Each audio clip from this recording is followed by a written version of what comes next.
UEFA champions league ആദ്യപാദ pre ക്വാർട്ടറിൽ PSG-യെ പരാജയപ്പെടുത്തി Liverpool. Park does പ്രിൻസസിൽ നടന്ന മത്സരത്തിൽ എതിരില്ലാത്ത ഒറ്റ ഗോളിനായിരുന്നു ലിവർപൂളിന്റെ വിജയം. ഹാർവി എല്ലിയോട്ടാണ് ലിവർപൂളിന്റെ വിജയ ഗോൾ നേടിയത്.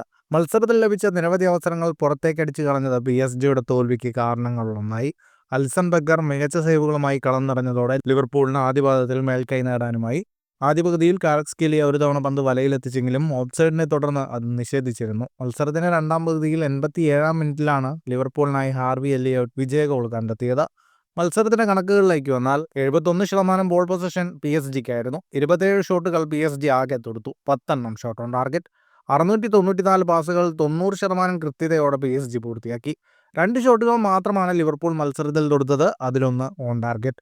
295 പാസുകൾ 74% കൃത്യതയോടെ ലിവർപൂൾ പൂർത്തിയാക്കി. മാർച്ച് 12 ആൻഫീൽഡിലാണ് രണ്ടാം പാദ പ്രീ ക്വാർട്ടർ പോരാട്ടം. ഫുട്ബോൾ ലോകത്തെ കൂടുതൽ വാർത്തകൾക്കും വിശേഷങ്ങൾക്കുമായി സ്പോർട്സ് കഫേ സബ്സ്ക്രൈബ് ചെയ്യുക.